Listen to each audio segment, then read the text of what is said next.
Hey y'all, my name is Devontae and I sacrifice my time so you don't have to. I haven't done these underneath the surface videos in a minute. Need to start doing them more often because I do have a bunch of things in my mind that I think of that I want to put out there for you guys to at least debate. Because I see professional wrestling and I see the landscape of it, and we talk about this all the time. I don't know the goal of professional wrestling today. I mean, we know the goal, at least for WWE, is that you want to make the most money humanly possible, right? It's a business. Everything is a business. I understand that. I understand having to run commercials, having to run ads, having to do this, having to do that to make money. But like in the process of doing that, shouldn't there be like an underlining goal as far as your goal to get fans to watch the product? We know the goal, the main goal is to make money. But how do you get people to that goal? There has to be a goal for that goal, right? Right? Like you want to achieve something in school, for an example. You want to get an A+ on a test or something. Yeah, that's the goal. Because we know the higher goal is to pass the grade. But underneath those goals, the first goal should be to study. You know what I mean?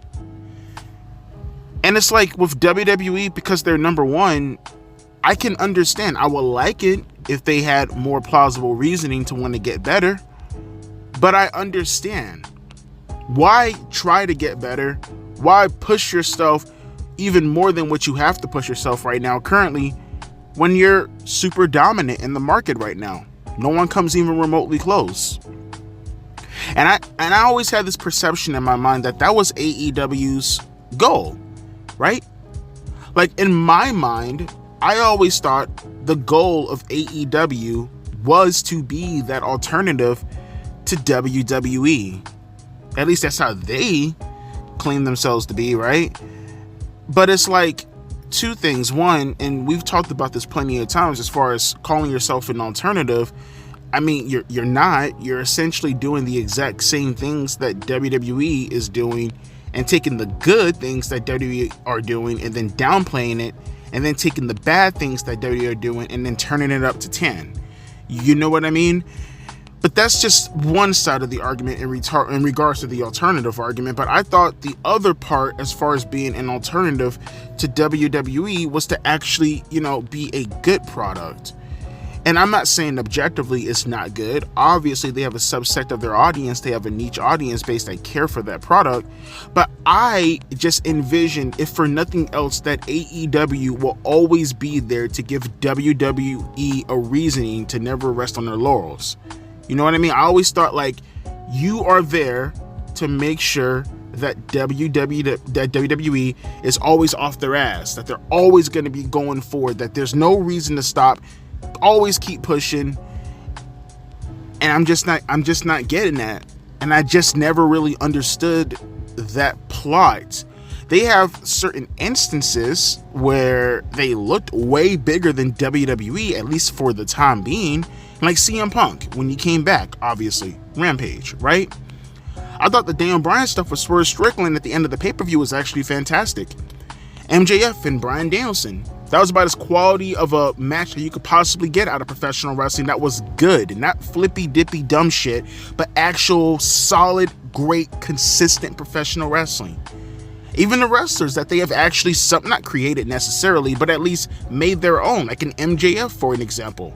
He's not at that level, obviously, no one really is for the most part, but he is cut from the same cloth as a Ric Flair.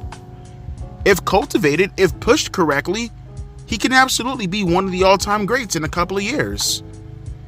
But they seem to always undercut themselves. And this gentleman, I'll give you a shout out. I'm not sure if you want me to read your name. I'm pretty sure no one's going to look for you necessarily, no offense.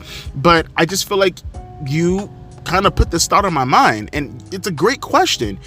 His name was Joker3421, and he talked about, the one segment. I'll read his comment because I think it's actually a very thought-provoking comment. He said the one segment you mentioned with Swerve and the Hurt Business 2.0 that you loved was mutually hated by the AEW community on Bleacher Report, and that right there is the disconnect. The fans really don't want stories. They don't care. They get their jollies off on flippy shit and overbooked matches with a million kickouts and every finisher performed to a 2 count only to end the match on a schoolboy roll-up. They don't care about promos and they don't really care about stories. They quote things like, see, there's your story, and they had matches at ROH a bunch, so it's a story. I don't think they get it. It's kind of what Bischoff says. Guy gets girl, guy loses girl, guy gets girl back is a story, but it's the most mundane story you can tell. They honestly don't care, man. Tony gives them exactly what they want. They want a niche product, long ass matches that go nowhere, and they will defend it all day. They don't want growth. They want to keep it that way. Excuse me, I apologize. They don't want growth. They want to keep it the way it is, and that's just facts. That's a very, very thought-provoking comment, in my opinion. Good job, by the way, Mel. And I can't think of a better way. That's exactly what it is. That's exactly what it is. So what's the purpose of AEW then? What's the purpose? If not from the company and themselves, the fans, the AEW fans. Can I ask you guys, what is the purpose of AEW? Like, we make all the jokes in the world and we talk about, oh, they're just an indie fed with a bunch of money. But in reality, yeah, that's kind of what it is. They're an indie fed with a bunch of money. I don't see the difference between what AEW is currently doing at the moment versus how ROH used to operate back in the early 2010s and the late 2000s. I really don't see the difference. I used to watch old IWC guys back in the days who used to review some of these ROH shows. Guys like Trademark 629, guys like Big Rat 310, guys like TNA AJ Styles, Senders Robin, he's another one. You know, all these guys, you know, Truth Slayer, LV, all these guys that used to go out of their way to review these ROH shows. And it's like, what I hear and the explanation as to why that match is occurring is the same thing as to what I hear right now in AEW. It's like, yeah, you have a story, I guess. And I made this comparison a couple of months ago, but I'll say it here again. It's not necessarily that we are getting the page after page after page after page, chapter after chapter after chapter of storytelling to give a reason as to why this match is occurring. It's like you have the book, but the story that you're telling is just the synopsis of the book. You turn around the book and the back of the cover, that right there is the story, not the page at the page. That right there, they take that, and it's like you just do that just to have an excuse to have a match.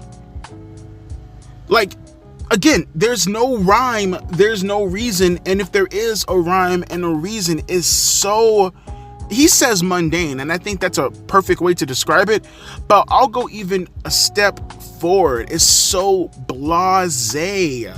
There's no meat, there's no substance, there's no seasoning, there's nothing going on. It's just like, well, hell, we have the story, here it is, no matter how deep it is, no matter whether or not you can relate to the characters, here it is, and this is the reason why this match is occurring. It's like, no, I need something to sink my teeth into, so the match can actually matter a hell of a lot more than what you're trying to put across.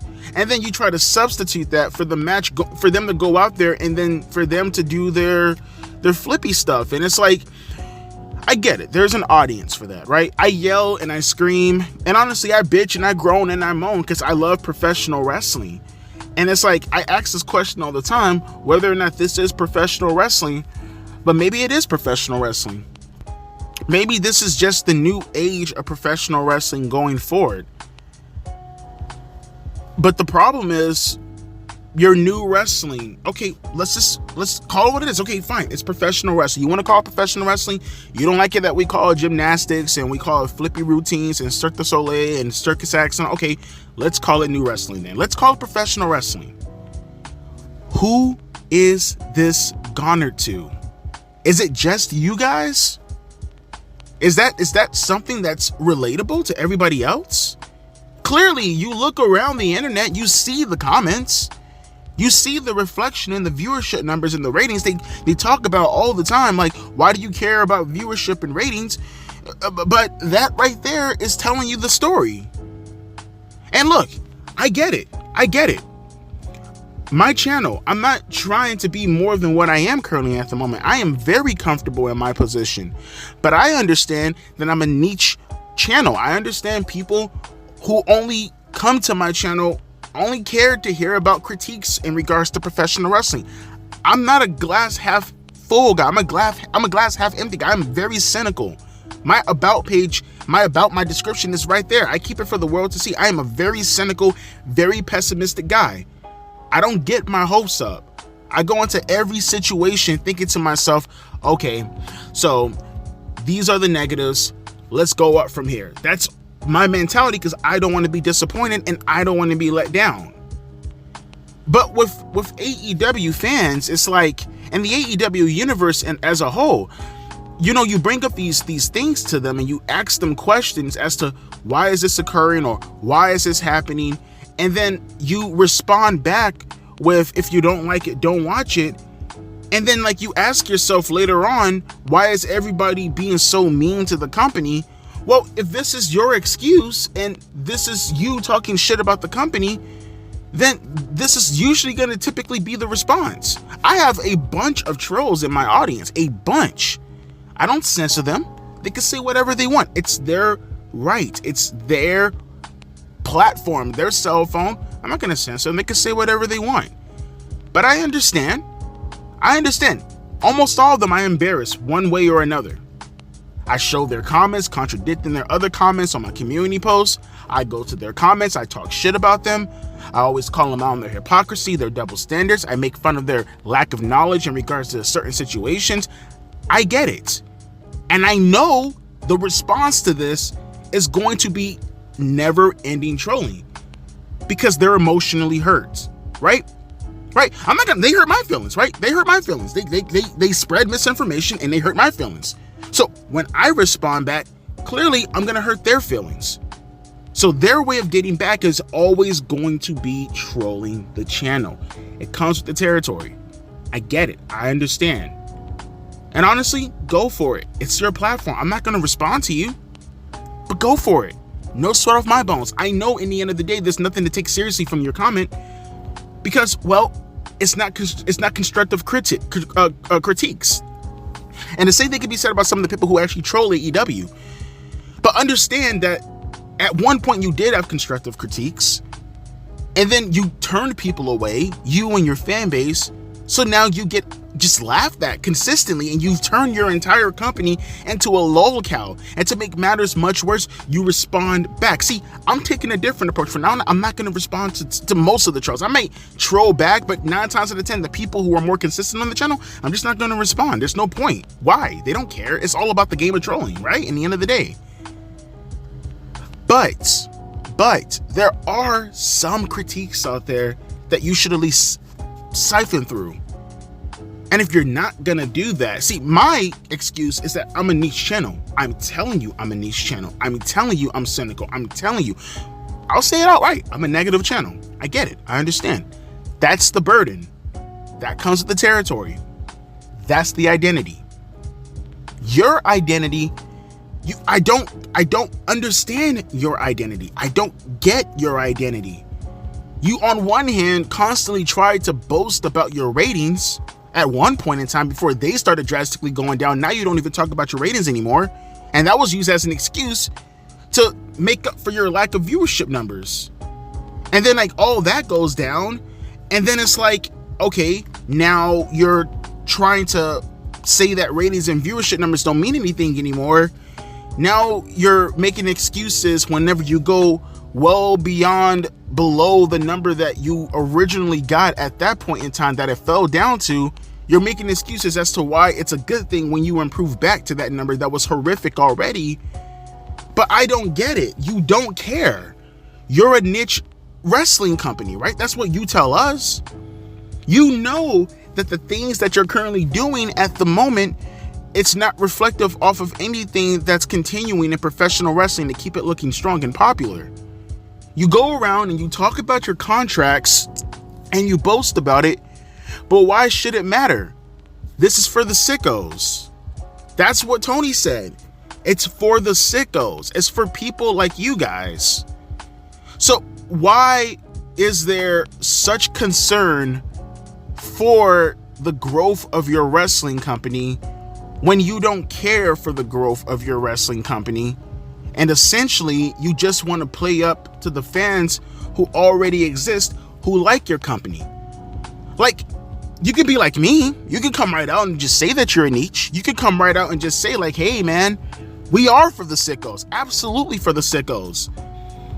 But then at the same time, you turn around and it's like you get so butthurt whenever people bring up the negatives within your company, but you're actively at the same time pushing the negative. You're actively at the same time making excuses for the narrative. You know what you're getting yourself into when you make these decisions. You know the audience base that you're playing up to when you make these decisions. And I just don't understand. I just don't understand. You have a plethora of history behind your company that you can look at and you can study and you can see what the fans reacted to. You can see the numbers that these type of stories do. Hell, Tony, you're a fan yourself. A fan for over what, 30 years according to you? 35 years or so? You know what made professional wrestling popular. You were born in the early 80s, meaning you grew up in the early to mid 90s. You were an adult by the early 2000s, late 90s, early 2000s, late teens, early adulthood. You were there for what made professional wrestling popular. You were a kid during the Hogan era, and you were a teenager during the Attitude Era. You are in the perfect position to recognize what makes professional wrestling good. And it's not to say that some of the things that you like in professional wrestling you can implement, but you should at least take the things that you want to implement that you like and then use the background knowledge of whatever made professional wrestling popular back when you grew up and interject it within whatever you like. I don't know why that's so hard. Like Vince McMahon, for an example. Vince McMahon, he always wanted to be a wrestler. You know, his idol was Dr. Jerry Graham. He wanted to be a wrestler. And you know what happened? He made an excuse. He gave excuses as to why he should be participating in the matches. Whether you look back at all the stuff that he did in regards to engaging with Austin, giving people a reason to want to see a match between him and Austin, that's an excuse. You are legitimately the greatest heel in the history of the business, and you are embroiled in a feud that literally is the biggest thing in professional wrestling. You have to get in the ring with Austin. There's no other way. There has to be a result to what you actually are talking about and what you're trying to convey to the audience. So you get in the ring and you have your excuse. You can have your indie stuff, bro. You can take all your the things that you like, that you grew up in professional wrestling, all your ECW and ROH stuff that you like, your New Japan stuff, your Forum stuff. You can do that. But there has to be some kind of responsibility behind, okay, that's fine. This is your idea. But why should we like it? The general audience, not the niche, not the people who are just like you, especially when you clearly want us to like your product, because otherwise, why are you bragging about these stats? Why are you bragging about these analytics? It's not just for the sickos. You say that as a cope. It's for everybody. The sickos is nothing more than just a cope, just to make up an excuse as to why you want to provide what you want to provide. So what is it? What is your identity? What is your purpose? You know, what I talk about as far as metaphors whenever I discuss a certain topic and product, I know what I'm discussing. I know the things that I grew up on and what I like to see in my professional wrestling. No different than television shows. Here comes another metaphor for you. You know, I spend my time sometimes whenever I get super nostalgic. I don't know if you guys do the same thing. I put on those old compilation commercials from Cartoon Network or Nickelodeon or Disney Channel from like the late 90s or early 2000s, because that's where the bulk of my childhood took place, in the mid to late 90s into the early 2000s. And I like to watch some of those old commercials. You know what I mean? I like to watch some of those. I watch a bunch of those old television shows. I don't watch television shows nowadays besides professional wrestling. I stay stuck in the mid 2000s. That's as far as I go. I like watching my old cartoon shows. I like watching my old movies. I like listening to my old music. I like that. I would like to see you take elements of that, not taking the entire thing and then remixing it, not taking the entire thing and then putting it out there with some new actors and saying, here you go. No, I would like you to take elements as far as what made those shows great, made that music great, and implement it in your music going forward. Same thing can be said about professional wrestling. I'm not saying you can't have hip-hop music in wrestling, but can the hip-hop music be gritty? Can it not be some poppy ass-shaking music? That's not professional wrestling. That's not. Look at No Mercy 2003. Look at the build between Kurt Angle and John Cena. That's a hip-hop song in that promo, and it fit. It felt gritty. It felt like nasty. Like it was something that fit the feud and it fit the mentality while still being hip-hop. Like, I have no problem with you, for an example, taking Nas. I have no problem with you taking Wu. I got no problem with you taking Biggie. People who sound like that. Honestly, you look at people like Close Contra, for an example, right now. I think you can use their music in professional wrestling, and I think it will just be just as hardcore or punk rock as your average nu metal band back in the early 2000s, and it could fit any feud. It's actually good quality music, not just ass shaking. It's good quality music that the lyrics can actually fit whatever you're trying to paint out in regards to the aesthetic. Presentation, man. Reasonings behind the feud. Like I said, if you weren't so fucking bent out of shape and so fucking focused on having all your matches be 20-minute plus, maybe you could take the time to flesh out some of these characters. You did it for Adam Cole and you did it for MJF. Do it for some more people. Give people a reason to relate to some of these characters throughout the show, from top to bottom. Have them run a skit. Do 2 at one time. It's nothing wrong with that. Do 2 skits at one time running throughout the show. Give us some jobber matches in between, emphasizing. It doesn't, see, that's something else I hate too. Like, I guarantee you right now, right? I guarantee you put someone in there that's super powerful, right? And have them squash a jobber in a very entertaining manner, that's going to be way more long lasting in a person's mind than seeing a 20-minute match. And here's the thing. It's not to say that your 20-minute matches can't exist. Maybe not 20 minutes, but 10 minutes. Your 10-minute matches can absolutely exist. One time, on a given show. It doesn't have to be the entire identity of the card as is. And bring in the people that actually know what they're doing at their very best. And whenever you want to see the extreme flippy shit like Ricochet and Will Ospreay bouncing off the walls and shit, give a rhyme and a reason. Build it up. Make both of these guys seem like the polar opposites from each other, but they are super duper similar. It's the old irresistible force meeting the immovable object argument that you got with Hulk Hogan and Andre the Giant. But they don't do any of that. It's like no one is saying that you can't do what you're currently doing. It's just we're asking for reasons. And we're not talking about lame reasons. We're not talking about excuses to have the match. We're talking about reasons. Not excuses, reasons. Not reasons that your audience say are plausible reasons, but in reality, they're just excuses to have the match. Not guy A screws guy B and therefore that's a story. Fine. I'll concede the argument. It's a story. Fine. But is it a story in regards to playing out like a narrative?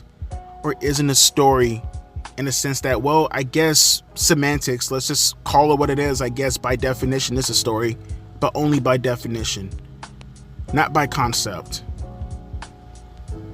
I just want to know, why do you exist? What are you doing that no other indie fed can't do? And if I have to ask that question, then why are you around? You serve no purpose. Let me hear some thoughts down in the comment section below. Got to make more of these types of videos going forward because, man, I got way more topics in the back of my mind that I want to discuss. Not just going after AEW and wrestling companies. WWE, they're absolutely on the target list also. I got way more things that I want to discuss in regards to that company too. But I feel like this is a good start to get back on track with some of those under the surface videos. Let me know your thoughts down in the comment section below. As always, my name is Devontae, and I'll be catching you guys later. Deuces, P, Ice.